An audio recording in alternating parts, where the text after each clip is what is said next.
L'école, elle a été fondée précisément pour permettre à l'enfant de sortir de la famille, sortir physiquement, se déplacer, aller ailleurs, pour découvrir que le monde n'est pas réduit au cercle familial. Le cercle familial est essentiel, fondamental, mais l'école ne se réduit pas, le monde, pardon, ne se réduit pas à lui. À l'école, on va découvrir qu'il y a d'autres enfants qui vivent dans d'autres environnements, dans d'autres familles, avec d'autres convictions, d'autres croyances, d'autres manières de vivre.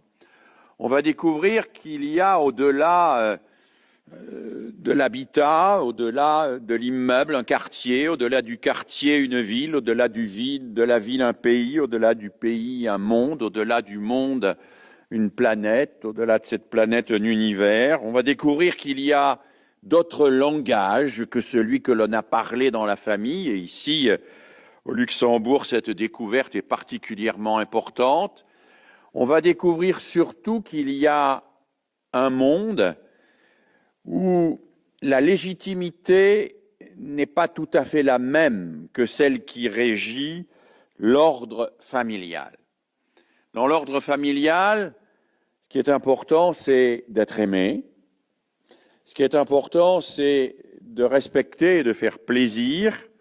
C'est de construire une relation d'amour réciproque entre les différents membres du cercle familial. À l'école, ce n'est pas important d'être aimé. Non pas qu'on interdise que l'on s'aime, mais ce n'est pas ça le critère. À l'école, le critère, c'est l'exigence de précision, de justesse et de vérité. À l'école, on peut se passer de l'affection du maître ou des copains. Ce n'est pas ça le plus important. Le plus important, c'est d'intérioriser l'exigence de précision, de justesse et de vérité et d'entrer dans un monde où l'intervention légitime, c'est celle qui est le plus près de la vérité. L'intervention légitime, c'est celle qui utilise le mot juste, c'est celle qui explicite ce qu'elle veut dire, c'est celle qui va au plus près du savoir le plus exigeant.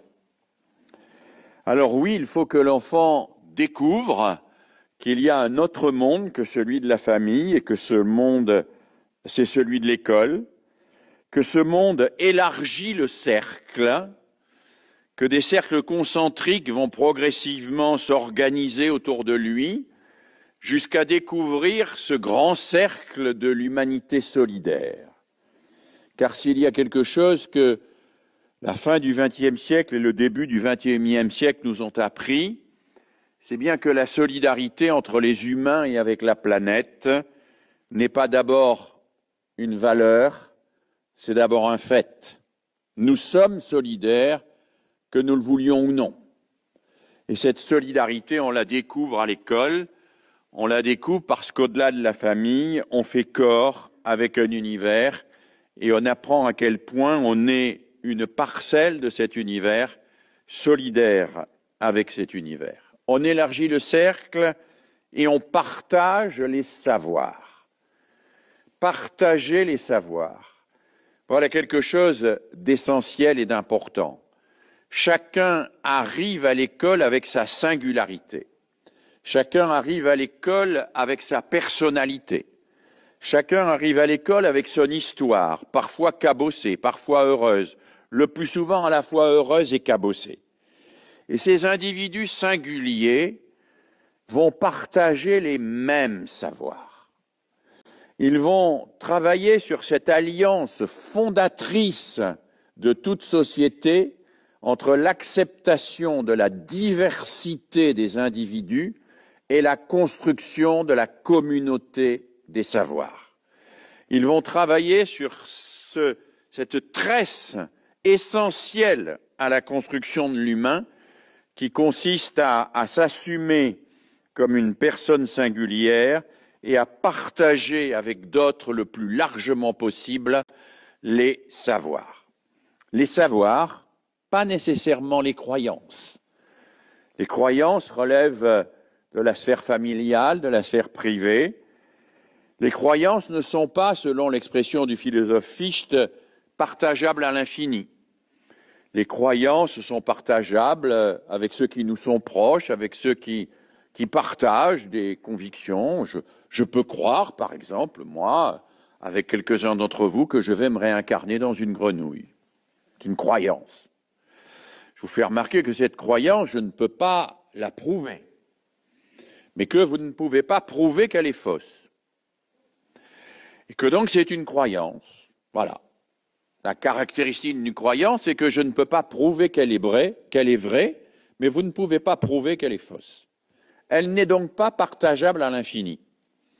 En revanche, le théorème de Pythagore est partageable à l'infini. Il n'y a aucune limite au partage du théorème de Pythagore, si ce n'est l'inventivité des enseignants qui vont expliquer et faire comprendre ce théorème de Pythagore à tous ceux et toutes celles qui leur sont confiés.